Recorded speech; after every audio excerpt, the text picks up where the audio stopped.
हे जुनूनचे जे काही हे बघितले मी त्याच्यामध्ये खूप एनर्जी आणि हे पण आहेत. तर ते ट्रान्झिशन कारण एक ठहरावमधनं तू त्या एनर्जीमध्ये गेलाय त्याच्यासाठी ते चॅलेंजिंग राहिलं असेल. तर हे जुनूनमध्ये ते कशा पद्धतीनं केलंस तर त्याबद्दल सांग मला. मला असं वाटतं ना हे ह्या कॅरेक्टरचा हिरोइझम यात नाही आहे की तो हिरो आहे किंवा असं काही. ह्याचा हिरोइझम ह्याच्या पडण्यात आहे. हा पडतो, सावरतो. त्याला माहिती नाही कसं सावरायचं स्वतःला. त्याला माहिती नाही कधी कधी चूज काय करायचंय, हेच बरोबर आहे का हे बरोबर आहे त्याला माहीतच नाही. तो फिगर आउट करायचा प्रयत्न करतोय. कधी तो एकाशी बोलतो त्याला वाटतं हे बरोबर आहे, मग त्याच्याशी बोलतो त्याला वाटतं ते बरोबर आहे. आणि ते एक प्रतिबिंब आहे बऱ्याच लोकांचं या समाजामध्ये. थोडी ना लॅक ऑफ क्लॅरिटी असते प्रत्येकामध्ये आणि ती त्यात पण आहे. पण त्यातून तो चूज करून कसा बाहेर निघून काहीतरी करायचा प्रयत्न करतो, हा तो कॅरेक्टर आहे. तर त्याला ट्रीट पण आम्ही तसंच केलं होतं या कॅरेक्टरला. याचं जेव्हा तो तिथे लीडर आहे तर ती एक एनर्जी आतमध्ये जी फील होते ना की मी लीडर आहे and have to lead the way. माझ्या आतमध्ये भलेही कॉन्फिडन्स नसेल, मी तो कॉन्फिडन्स आणणार आणि तो अशा प्रकारे आणणार की या सगळ्यांना जे इकडे बघतायत त्यांनाही वाटेल की आपण जिंकू शकतो. तर या सगळ्या गोष्टी त्याच्या आईसोबत जो संवाद आहे, त्याच्या आईसोबत जे त्याची केमिस्ट्री आहे की त्याला आईला एक चांगलं आयुष्य द्यायचं आहे, या सगळ्या गोष्टी त्या गोष्टी जे मी माझे मित्र आम्ही सगळ्या या गोष्टींबद्दल बोलत असतो. आम्हाला या सगळ्या गोष्टी पाहिजेत. आम्ही करू शकलो तर कदाचित आमच्या डोळ्यात स्वतःसाठी थोडी अजून इज्जत वाढेल असं आहे ते.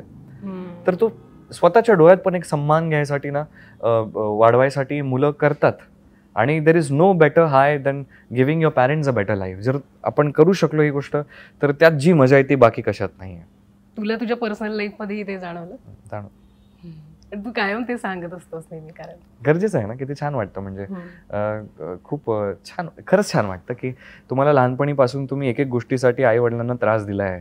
खेळणे पाहिजेत, हे पाहिजे, मला हे पाहिजे. खूप त्रास दिला मी. तर मी तुम्हाला मला सुमेध म्हटल्यावर तो ऑडिशन आणि आपला मराठी डान्स शो साठी सुमेध आठवतो. मग नंतरची सगळी जर्नी आम्ही जी काय जवळून बघितली. तुझं उत्तर? मी तर म्हणजे माझ्या आई वडिलांना ते जर हे बघत असतील तर ते म्हणतील हो बर आता खरं बोलतोय. त्यांना एवढा त्रास दिलाय मी प्रत्येक गोष्टीसाठी. मला गेम खेळायचा आहे, मला हे पाहिजे, मला तसं पाहिजे, हे पाहिजे, ते पाहिजे. कारण सांगतो काय, जे आता मला समजते की त्यांनी मला कधी जाणीवच नाही होऊ दिली या गोष्टीची की आपल्याकडे किती आहे आणि किती नाही. तर मला जे पाहिजे होतं ते त्यांनी आणून दिलं मला, कितीही अवघड असेल तरी. मला कळलंही नाही की त्यांनी माझ्यासाठी किती मोठी गोष्ट केली जेव्हा त्यांनी मला ती फ्रीडम दिली की जा कर जे करायचं ते. तिथे मी चुका केल्या, कित्येकदा मी त्या चुका लपवल्या, पण मला जाणवलं की चुका आहेत, या गोष्टींवर काम केलं पाहिजे. तर तिथे मी ग्रो झालो माझ्या आईवडिलांमुळे. आता एक असं आहे ना की हळूहळू तुम्हाला दिसतं की त्यांचं वय वाढतंय.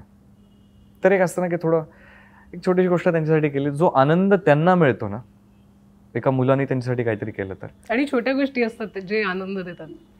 का मला एक सांगा, आपण स्वतःला आनंदित ठेवू शकतो, सगळ्या गोष्टी स्वतःसाठी करू शकतो, काय पाहिजे ते करू शकतो आयुष्यात, पण कोणाला आनंद देऊ शकणं ही ब्लेसिंग आहे. कोणी मला भेटायला जरी आलं, त्यांना माझ्या प्रति प्रेम आहे, मी प्रयत्न करतो त्यांना थोडा आनंद देऊ शकलो तर प्रयत्न करूया, है ना.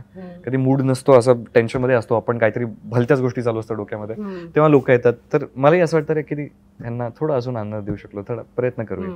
तर ते आई वडिलांसाठी त्यांच्यासाठी तर फारच मोठी गोष्ट होते त्यांना.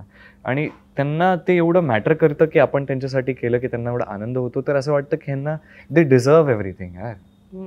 त्यांना दिलं पाहिजे जेवढं देऊ शकलो आपण, कमीच आहे.